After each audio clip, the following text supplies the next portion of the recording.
Hi, it's Chris Watkin here, and in a series of video interviews, I've been interviewing agents who've decided to go from employed estate agency to self-employed agency, find out their journey and what it's all about. Sara, how long have you been an estate agent?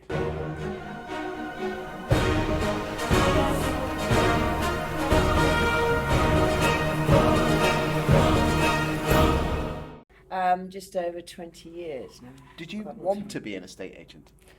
No. How did you fall into estate agency? I fell into it actually from a friend who used to work for Savills, and he's a really good friend of mine, and before that I was in the police and came out of it, was wondering what to do, and she said, why don't you give it a go? I thought you were very good at it. As soon as I started, I loved it, and I actually wish I joined earlier. Okay, and who did you join 20 years ago? Was it Savills? No, it wasn't. It was Barnum Marcus actually. No, Okay. And what was your first job there then? Senior sales negotiator. So you went straight in? I went straight in, yeah. Okay. So you basically you were nicking criminals one day and then senior negging the next. You know, it's not that different because you're dealing with people, and people are people at the end of the day. And if you're used to just talking to people, actually it was quite an easy transition. What did you love about estate agency in them first few years? The people aspect. Okay. I like a challenge as well, so you never know what the day is going to bring, and I really enjoy that, clearly, for what I used to do before.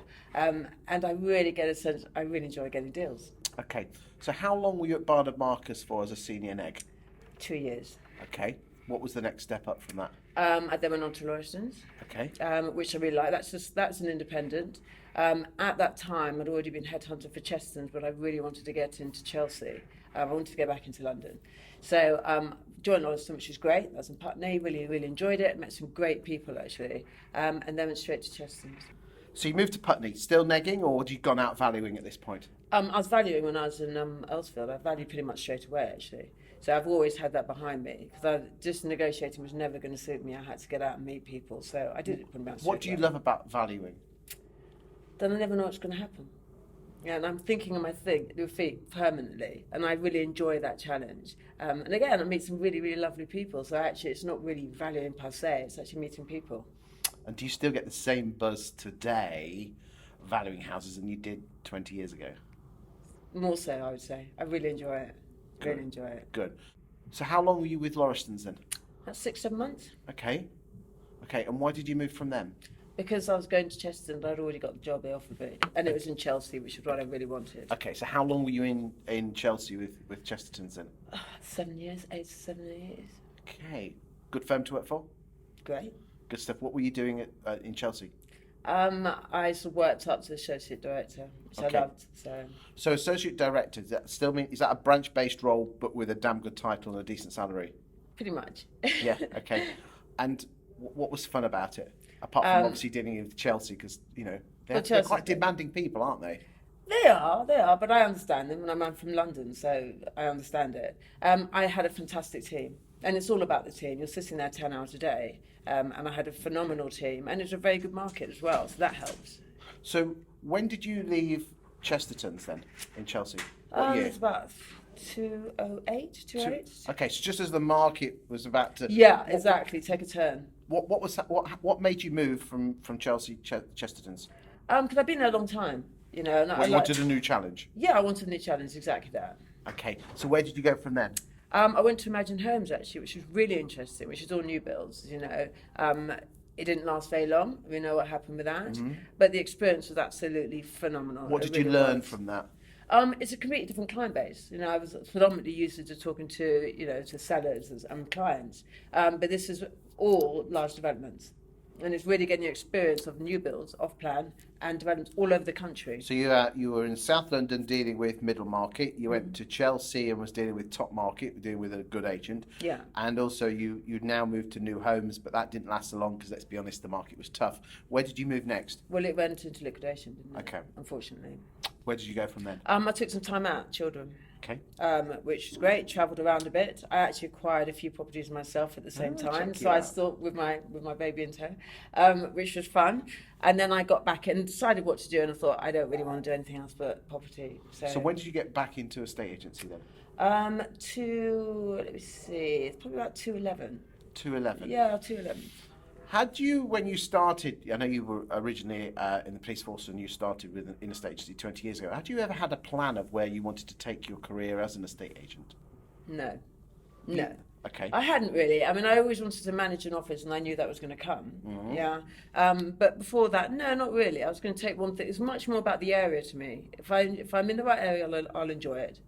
And Why the is rest the area more important? Why is the area really important to you? Because you've got to work with your target market that you feel comfortable with.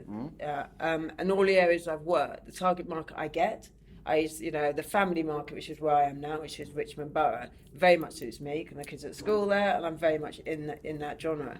And before that, Chelsea, I was a young person, I was going clubbing in Chelsea anyway, so it kind of made sense. I understood that as well. So you decided to come back into a estate agency in 2011, you say? Yeah. Who did you join then? Initially, I went back to Your Move. Okay. Because they had a branch manager role right in the middle of Twickenham, which I really wanted. It suited me for childcare reasons, and just got my feet under the table. And I was actually deciding whether to stay in it. There's also at that time a lot of people in Your Move from Chestertons. Yeah, so we had a whole chunk. They've all left now. They left when I did, but there's a lot of Chesterton people in So there. how long were you with Your Move then? 3 years. Okay. What did you learn there? Really, how to run an office, how not to run an office as well. Okay. The whole shebang. Surely you learned that with Chestertons in Chelsea, or was it different market? Different Okay. market. I mean, it's been a tough market since then. I think we all know that. So it's a whole different ball game, and it's a different area as well, completely different. So where did you move after the 3 years that you moved then? I've been in Twickenham ever since. So I then went to Gascoigne Peas, which Yes. is down the road, and managed that office. Great guys there. Really enjoyed the team. Did very well. And then went for the rebranding with Hamptons. So I came from Hamptons. If you don't mind me saying, you've almost been have you heard of the phrase a journeyman, which basically goes from one job to one job to one job? I know you had the family break in the middle. It kind of feels that you've been moving forward, but there might have been a little bit of treading water between two. No, not really. No, because I was actually thinking of myself. But when you look at the path I've done, it all makes sense. So obviously going back to the area makes sense. Then going because you said earlier that the area is important. It's very important to me. Okay, Yeah. but if you weren't careful, if you hadn't have jumped into self-employed agency, you might have just spent 3 years at each agent going round. Well, not really, because they're very different agents. Okay. Yeah. So Your Move is very different to Gascoigne Peas. I'd never worked with Countrywide before, so that's a whole different ballgame. Did you learn stuff there? Yeah, absolutely. It's extremely corporate. Some of it I like, some of it has been an experience. You Okay. take it with you. Now, correct me if I'm wrong.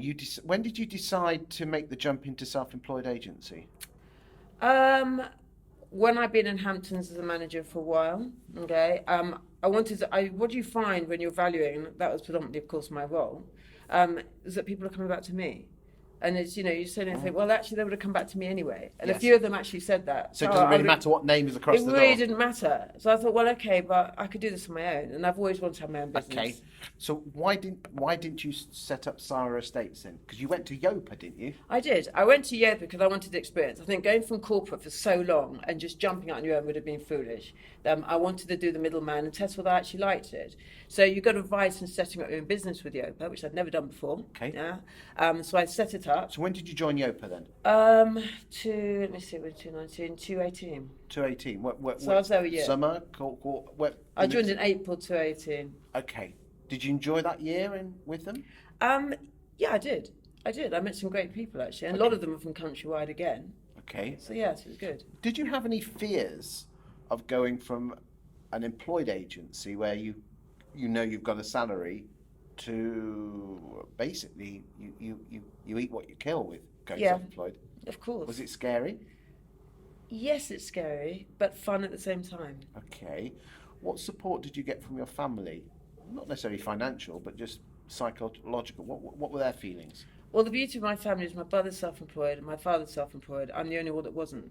So they spent a lot of time telling me, Sara, why are you actually doing? Why don't you just step out? People are coming to you. So So it was no great surprise. I had a huge amount of support. Okay. But what's the biggest fear you had about making the jump to self-employed? Was it the money? Yeah, it's the money, I suppose, to a degree. You wouldn't have been homeless, would you? No, I wouldn't have been homeless. I think it's more about whether people would accept me. Was it really me, or was it the brand? I mean, people say, yeah, it's Sara, but when it comes down to it, I was about to find out. And what did you find out when you went to Yopa? That it's 100% you. That it's 100% you. It really is. And when you go there, actually we don't talk about the band at all. You know, they obviously touched on Keller Williams, but it's much more a case of, Sara, are you going to be the person that's dealing with it? Will you be the person doing viewings? And they love the fact that I'm actually doing everything, as opposed to what I was before, which is valuing, and I didn't do the viewings. Did you enjoy the fact that you were doing everything from start to finish, the the valuation, the viewing, the offers? You were doing all start to finish. Yeah. Was that?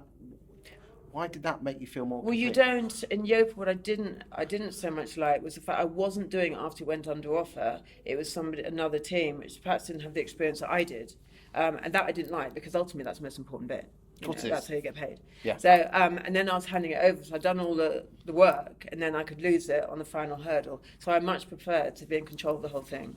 So you decided that you wanted to take it to the next level and have a bit more control. You joined Keller Williams. Did you look at any other people? I didn't actually.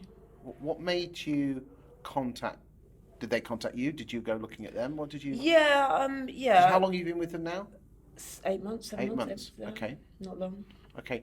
Did they approach you, or did you approach them? I knew somebody who'd approached them, and I was speaking to them about it. And also my director, who took me on, which is great, from Yopa, moved to Keller Williams. Right. So he was contacting me anyway. Okay. So there was very much, and Ben Taylor, who's obviously the CEO, he's the MD of Countrywide, so I knew him anyway. Okay. So did you have any questions before you joined Keller Williams? Did you have any fears or that you had before joining them? Because let's be honest, they're just one of these American firms that are a bit yah and rah rah. Yeah, I mean, you do have fears, but I'm not scared of change. I like change. Okay. And a few people have actually said that you're all about training, and you can spend all your day training and not actually do any work. How do you sort that balance out? It's up to you. You know, if you feel you need to train and then come in and get the training, I think the beauty of Keller Williams is you can or you can't. You don't have to do it. What support do you actually get? I mean, do they come to you, or do you have to go and ask for it? No, you get a lot of support. Okay. You get a lot of support now, certainly. It's really, really evolved. Now, are we talking about you with your estate agent hat on in terms of pure how to get the business, how to be a better estate agent? Mm-hmm.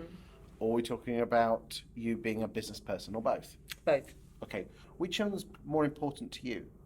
Or are they both important? I think they're both important. Let's break them down. What advice do you get about running your own business? Remembering that you do have family who are self-employed. What have Keller taught you? I have my own business. What have they taught you how to be a businesswoman? I think it's really, they have. It's getting things in place, getting the structure in place, as opposed to sort of fitting around from one thing to another. Actually having a format in your diary, which I did in the high street, but doesn't mean to say you necessarily do it when you're at home. And who are you accountable to? Because it's your business. Ultimately, I'm accountable to myself. Yes. And to my family, which is the most important. But I have accountability partners, and you can choose to have that. So yes. I've had Chris, I've got Craig, who are absolutely fantastic. Okay. So you can choose to have that. What does that accountability look like? How challenging? Yeah, quite challenging, but you need that challenge, and people use me as accountability partner. Surely you get offended with if Chris Buckler turned around and said, you know, are they good with your approach and the way they challenge you? Yeah, they are good with my approach. I mean, ultimately, you know when you haven't done something. You do know. I've been doing it long enough to know I've just kind of shirked it and I haven't done it. Okay. As simple as that. So if someone's going to bring something up that I haven't done, I usually just laugh and say, okay, fair enough, hands up. And in terms of making you a better estate agent, what's all these script clubs they keep talking about? Yeah, script clubs are interesting. I think they suit some people. I think it depends on your experience in agency as well. Not everyone's got a huge amount of experience. There's nothing wrong with script practice. I think it's good. And certain things like perhaps... Have you learned stuff that... No. No, fair goes. No. I mean, there's a couple of little sentences I'd use, but not overall. No. You don't come across as sort of a script sort of girl, if you don't mind me saying. It doesn't really suit me. No, not your style. It's not my style. Is it frowned upon that you don't take these scripts? No. So basically, they're there if you. We can ask Chris that. He hasn't shown it to me. Ask him. I will do. Ask him. So you've now been, you say, 7 or 8 months. You say. Yeah. Okay. Was it easy start? Easy implementation? Can't I have been wouldn't that say it's bad. easy. No, it wasn't easy. Why? What was hard about it? Because you're doing your own thing. Okay. I mean, it's very Doing your easy own to thing. get up and stay in your jimmy jams, as my wife would say all day. Well, it's not for me because I have to do the school run. So Okay. I'm up anyway, so that's not an issue. So I'm up and ready. I'm on it at 9 o'clock. So what does your day look like in terms of business generating? I do a lot of business generating just doing the school run. Because bearing in mind, I'm in the area that I worked for quite a long time, so I've Okay. got people come and talk to me anyway. So I could talk up to 5, 6 people before I even got home. Okay. So you basically that's yummy mummies at the school gate Yeah. talking about property. Yeah, And do you set yourself up as Mrs. Twickenham property then? I'm getting there. Okay. I'm getting there. It takes time, but I'm getting there. Well, you can't buy trust; you have to earn it, don't you? Exactly. And I'm going to ask you a double-edged question, and I want you to answer. It doesn't matter which order you do it in. What's the best thing about being a Keller Williams associate, and what's the one thing that you would desperately want to change that you would want to change? And I want you to be honest with me, brutally honest, please. No, I will be honest. The best thing is the support. Also, when I speak to people about Keller Williams, no one's ever heard of them, but when they go and Google them, they're really impressed. Okay. And that's really good because I'm confident that when they do, and I say, just Google them. Okay. I'm confident when they do, they're going to come back and say, yeah, it's great. Okay. And they're interested. They're not very interested because they don't really know it. And all the people that I deal with would be interested. Okay. And what thing would you want to change? See, that's a really difficult question because I don't really feel that I need to. I'm actually very happy with what I do. Okay. There must be things that you wish they would do more of or less of. No, No. no. They're that good, are they?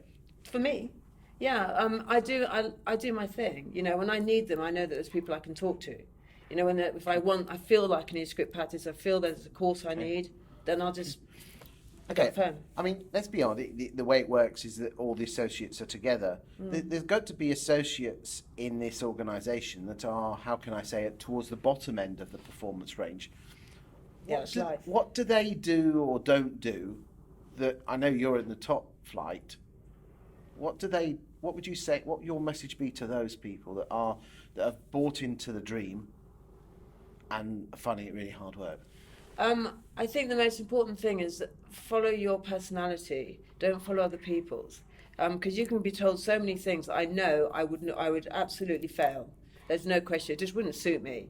I think the most important thing is follow your heart. You know, if you want to say something, say it, because people will know it comes from you. If you start being fake, you're just following stony ground. I think the area you cover is really important as well. It's got to be an area that you know well.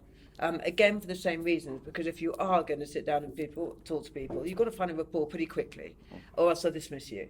So, and you can't really do that on something you've read. You've got to really know the area, and I mean really know the area. So there's 2 bits of advice I'd say: just be yourself. I'd like to thank you for coming in today to London's Bridge for the interview. You haven't paid, or Keller Williams haven't paid to have this interview. I just wanted to talk about what being a self-employed agent is. And I can see why you are a little star. So thank you very much. Thank you very much. Thank you. Cheers.